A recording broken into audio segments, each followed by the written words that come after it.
It all started with a letter that didn't seem like a big deal at first. I picked it up like any other piece of mail. Just part of the usual daily stack of junk and bills. The envelope looked official, but nothing about it screamed urgent. No bright red final notice stamped across the front. No return address from a known legal office. Just my name typed in neat black letters, and my address printed clearly below. But what was inside ended up turning my week, and eventually my month, completely upside down.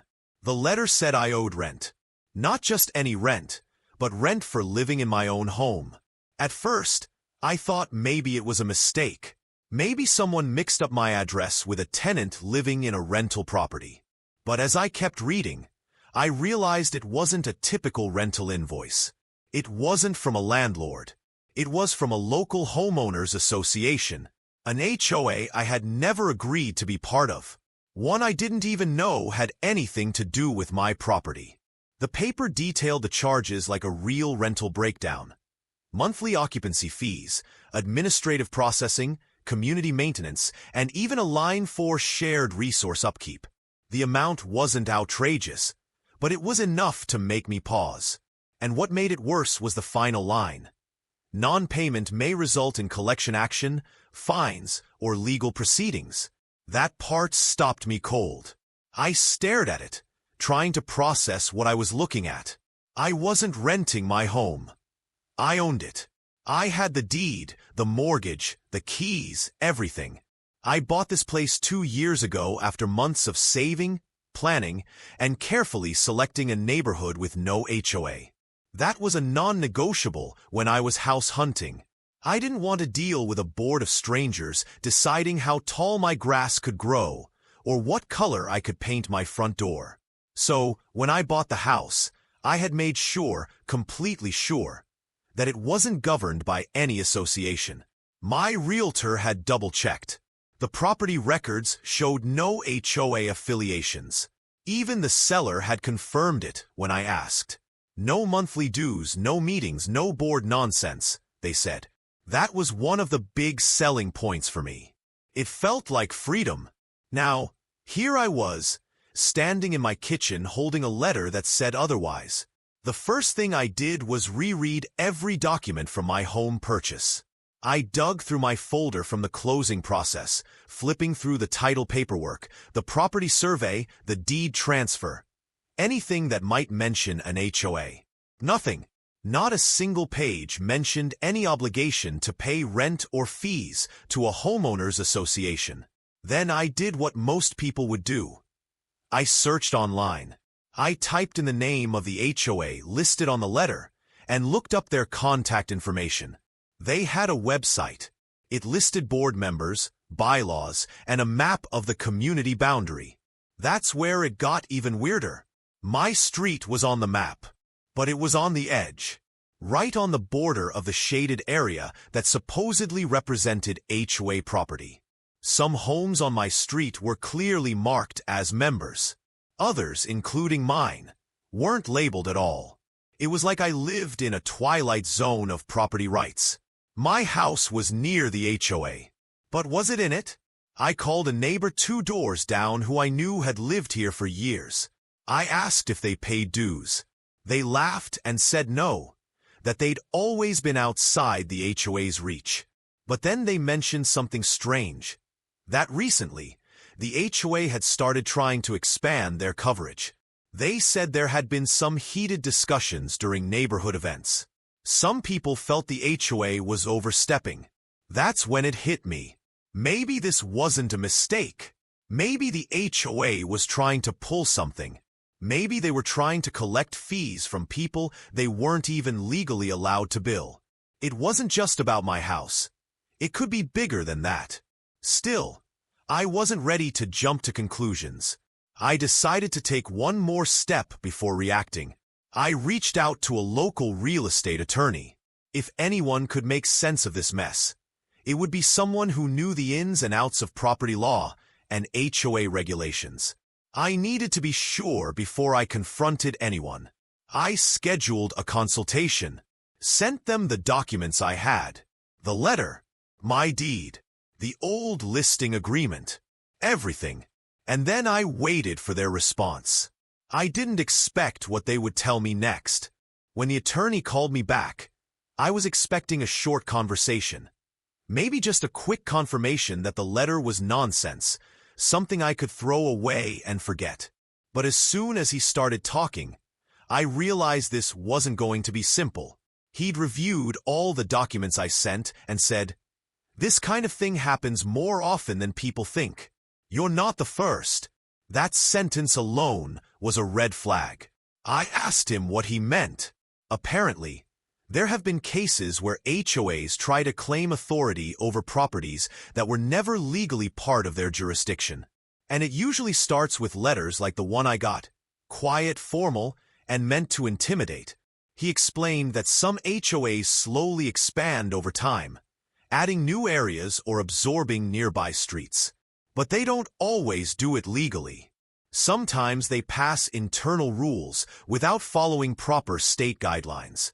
Other times, they rely on the homeowners not pushing back. People get scared by the official tone of the letters. They just pay the fee and move on.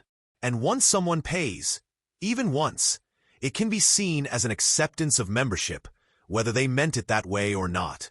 That hit me hard. If I had just paid the bill to avoid trouble, I might have unintentionally joined the HOA without even realizing it. And once I was in, it would have been way harder to get out. That made the situation feel way more serious than I'd thought. I asked if the HOA had any legal claim over my house. He paused for a moment, then said, "Not based on what you've shown me. Your deed doesn't mention them. There's no binding covenant. But they might try to fight it anyway." That was the part that didn't sit well with me. If I wasn't part of the HOA, how could they claim I owed them anything? That's when he explained the tactic. Sometimes, HOAs will operate in a gray area. They send letters to see who bites. If nobody challenges them, they take that silence as agreement. Over time, that gives them more power. And if they send out enough letters and people just pay, they start creating a pattern.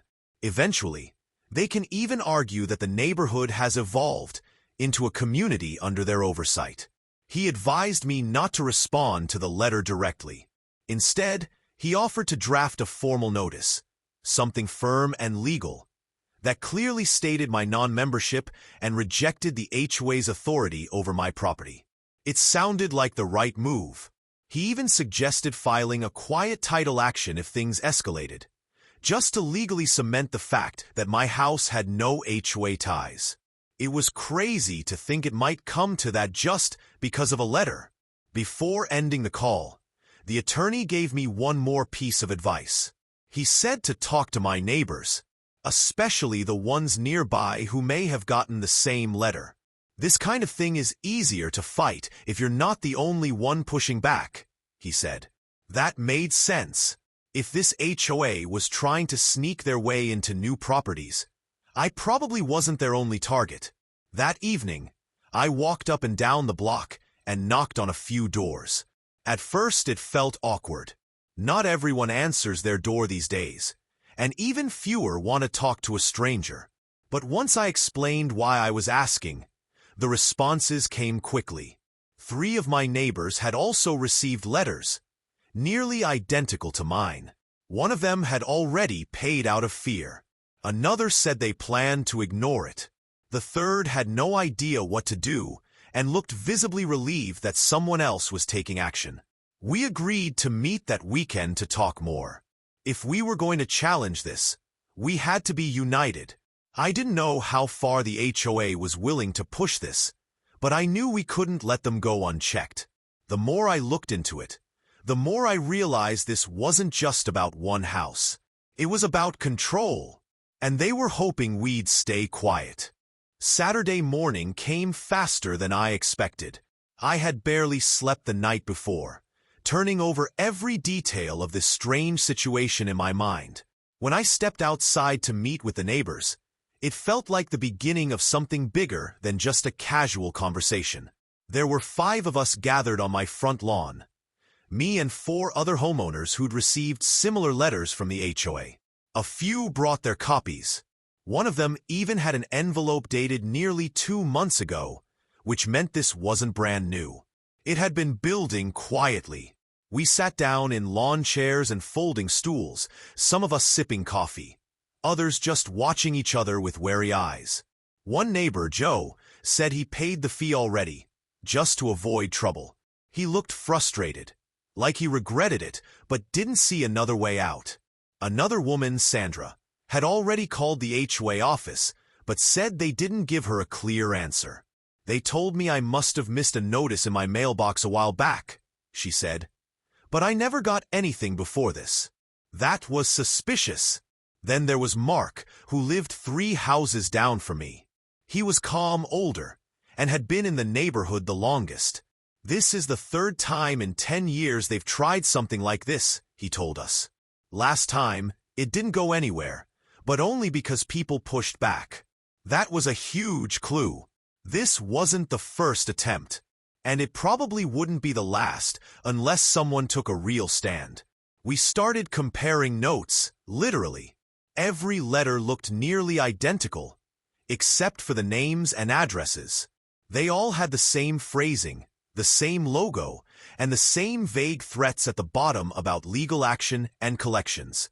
One thing we noticed was that none of the letters were sent by certified mail. They were all dropped off in regular envelopes, like they didn't want to leave a trace. That detail didn't sit right with me. I remembered what the lawyer told me about documenting everything, so I took photos of each letter. We agreed to keep sharing updates with each other moving forward. I offered to be the one to talk to the attorney again and see if he'd be willing to represent more than just me. Everyone nodded. We were stronger as a group. Later that day, I emailed the lawyer and explained the situation in more detail. I told him about the neighborhood meeting, how others had received similar letters, and that one person had already paid. He responded quickly, saying this now had the potential to become a community-level dispute. That meant the HOA could be investigated for making false claims or misrepresenting their authority. It wasn't just unethical. It might even be illegal. He asked me to gather some basic information. How long each homeowner had lived there, whether they had HOA terms in their deeds, and if they'd ever signed anything agreeing to join. We started collecting that info the next day. Most of us still had our purchase documents stored in folders or boxes. As we dug them up, one thing became clear. None of us had any written agreement with the HOA. No declarations, no covenants, nothing tying us to them. What really stood out was that some of the homes were built after the HOA had been created, while others, like mine, were older. It looked like the HOA was using outdated or overly broad maps to justify their claims. They were treating the entire block as their territory, even though the legal paperwork said otherwise. That's when I started to see their strategy. They were hoping most people wouldn't question the letters, that they'd just pay the fee and move on. And honestly, that might have worked if we hadn't talked to each other. If I hadn't gone to the lawyer, if I hadn't decided to ask questions, we weren't going to let them get away with it. Not silently. The next step would be to send a collective response, something official from a lawyer, telling them to back off. And if they didn't, then we'd be ready to take it even further. None of us asked for this fight, but now that it had started, we weren't backing down. A few days after our meeting, something strange happened. A white SUV slowly drove through our street, stopping at nearly every mailbox. At first, I thought it was a delivery driver lost, or maybe someone looking for an address. But then the vehicle paused in front of my house, and someone leaned out the window to place an envelope in my mailbox. No stamp, no label, just another one of those HOA letters. This time, it had a red second notice printed at the top. I wasn't the only one. Every one of us who had talked that weekend received another envelope just like it. Except now, the tone had shifted. The language inside was firmer, more aggressive. Words like delinquent, penalties, and escalation were bolded. There was even a mention of potential liens. Liens for a house they had no legal control over. It felt like the pressure was increasing, like they were trying to scare us into submission. I called the lawyer right away and forwarded him the new letter. He responded within the hour. "They're bluffing," he said. "But it's a dangerous bluff if people don't know their rights." He said the HOA couldn't place a lien on a home they had no legal claim to. But sending threats like that could amount to harassment. That word hit me hard. Harassment. It made this feel less like a neighborhood dispute and more like a power play. At this point, our small group decided it was time to go on record, officially. With the lawyer's help, we drafted a cease and desist letter. It was direct, legal in tone, and stated that none of our homes were subject to HOA rules or fees. It also demanded that the HOA stop sending threatening letters, remove any claim of authority over our properties, and refrain from contacting us unless they could prove their legal standing. We signed it together and had it delivered via certified mail. But the HOA didn't back down. Instead, they sent out another communication. This time, a flyer stuffed into mailboxes up and down the street. It had the HOA logo at the top and was filled with statements like community responsibility and fair contribution expectations. They claimed everyone benefited from their services, so everyone should help pay for them. But what services? No one had seen them mow lawns, repair sidewalks, or do anything for our part of the block. It was all talk and no proof. Sandra, one of the neighbors, snapped a photo of the flyer and shared it with the group. She was furious. "They're trying to make it look like we're the bad guys," she said. "Like we're the ones refusing to be good neighbors." That's when we realized this wasn't just about fees anymore. This was about control. The HOA didn't like being challenged. They didn't like anyone questioning their authority. And now they were trying to win public opinion by framing us as selfish. But we weren't alone. Word started spreading on the street. A few more homeowners who had never attended HOA meetings or paid fees came forward. They were confused too. Some had just thrown the letters away without reading them closely. Others had assumed it was some kind of clerical error. But now, after hearing what was going on, they were paying attention. Our small group started growing. We created a shared folder online to store documents, copies of letters, and any HOA responses. The lawyer encouraged us to keep a timeline.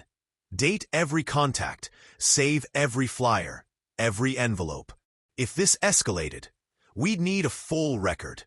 And the way things were going, escalation seemed more likely with each passing day. Joe, the neighbor who had paid the first fee out of fear, was especially upset. He asked the lawyer if he could get his money back. The answer wasn't simple. If the HOA had deposited the check and treated it as dues, it might be tricky to reverse. But the lawyer said it could still be used as evidence of deceptive practice, especially if Joe had never agreed to any rules. The air in our neighborhood had shifted.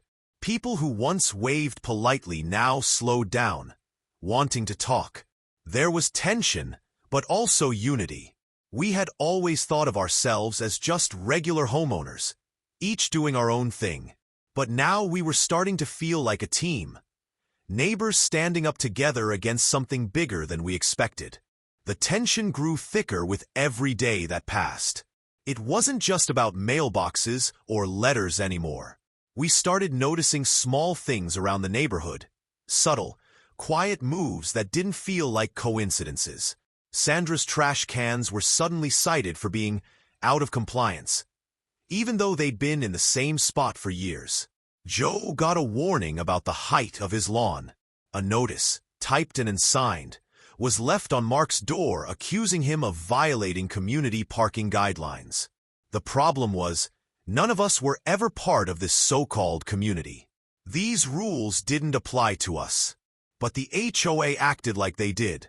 It was as if they were trying to create a paper trail, a list of fake violations to make their claims look legitimate. They were trying to wear us down, hoping we'd give up from frustration or fear. The lawyer said this tactic was common. Death by paperwork. Harass people with enough nonsense, and they'll either stop fighting or quietly comply. We didn't stop. Instead, we got louder. But not by shouting. We started documenting everything. Every note, every notice, every phone call from someone claiming to represent the HOA. We took pictures. We saved timestamps. We kept copies of everything in our shared drive. If they wanted to play games, we were going to play smarter. It wasn't just us noticing anymore. Other neighbors, ones who hadn't received any letters, started asking questions. One guy, Tom, who lived 2 blocks away, asked me what was going on. He'd heard about the flyers and seen someone from the HOA walking down the street with a clipboard. When I told him the whole story, he was stunned. "They can't just charge you rent for your own house," he said. "That's insane." Yes, it was insane. But it was happening. Then something else happened. Something that changed the tone completely. Sandra got a call from a collection agency. They claimed she owed back dues to the HOA, and if she didn't pay within 30 days, the debt would be reported. She was furious and panicked at the same time. She hadn't agreed to anything. She wasn't a member. But now, her credit could be on the line because of a fake bill. We contacted the lawyer immediately. He was beyond concerned. This wasn't just paper intimidation anymore. This was financial harm. Real consequences. He sent out another formal notice, this time to both the HOA and the collection agency, demanding immediate withdrawal of the claim and warning of legal action. It was serious. The HOA had overstepped in a way that could no longer be brushed off. That evening, we had another neighbor gathering. Only this time it was larger. Word had spread far beyond the original 5 of us. More people had questions. Some were nervous. Others were angry. One couple had just moved into the area a few months earlier. They'd received an HOA welcome packet and assumed it was standard. Now they weren't so sure. The pattern was becoming clearer. The HOA had been slowly expanding their reach without permission. They weren't following legal boundaries. They were counting on confusion, on fear, on people being too busy or too tired to dig through documents and fight back. But now, they'd messed with the wrong group. Mark stood up during the meeting and made a suggestion. "Why don't we take this to the city?" he said. "Let the local officials know what's going on." That got people talking. It wasn't just about protecting ourselves anymore. It was about stopping this from happening to someone else. If the HOA could get away with charging people rent for their own homes, who knew what they'd try next? We decided to draft a formal complaint. Each of us would sign. The lawyer would help make sure it was worded right. And we'd send it to the City Housing Authority, the county clerk's office, even the state attorney general if needed. We weren't just neighbors anymore. We were a community. Just not the kind the HOA was pretending to lead. By the following week, we had the complaint letter ready. It was carefully worded, direct but professional, and backed up by all the evidence we had collected so far. Copies of the fake dues notices, the 2nd and 3rd warnings, the vague violation letters, and even screenshots of the flyer. They were all included. The lawyer made sure everything was airtight. We weren't making accusations without proof. We were presenting facts. We each signed the letter and sent it off to multiple offices. Our city's housing department, the county property office, and the state attorney general. We didn't know which office would act first, but we figured it was best to cast a wide net. After all, this wasn't just an HOA being annoying. This was a group trying to enforce rules and charge money without legal authority. That bordered on fraud. While we waited to hear back, we started looking deeper into the HOA itself. Who was behind it? Who made the decisions? Who was approving these letters and sending them out? What we found surprised us. The HOA board was made up of just 3 people, and 2 of them didn't even live in the neighborhood anymore. They had moved out years ago, but never gave up their positions. The third one, the acting president, lived several streets over and had a history of complaints filed against him for harassment and aggressive behavior. No one had voted for these people. No one remembered any elections being held. There were no newsletters, no official meeting minutes posted anywhere. It was like a ghost government running on autopilot. And suddenly, they were trying to collect rent from homes they had no claim to. We even discovered that the HOA's official boundaries, according to old city planning maps, didn't include our street at all. Somewhere along the way, they'd started assuming more control without ever updating any legal documentation. When we presented this information to the rest of the neighbors, you could feel the shift. People who had been unsure or hesitant now had something solid to hold onto. There was proof. This wasn't just a misunderstanding or a paperwork issue. It was a clear case of overreach. A few days later, Sandra received a reply from the county. It was a short letter, but it confirmed what we suspected. Our block was not part of the HOA's recorded territory. The county had no record of any amendments to the original filings, no votes passed to expand coverage, and no public notices about boundary changes. That was huge. We sent a copy of that reply to the HOA and copied our lawyer on it. We didn't get a response. Instead, another letter arrived from the same unmarked white envelopes. This time, it wasn't a warning, it was an invoice. They had backdated it 3 months and claimed we now owed additional late fees. It was almost comical, but it also proved how far they were willing to push this. The lawyer took the new letter and added it to a growing file. He told us we were getting close to the point where we could file for an official injunction against the HOA, something that would legally prevent them from contacting us or attempting to collect any more money. But we'd need just one more piece of confirmation from the state level to make it ironclad.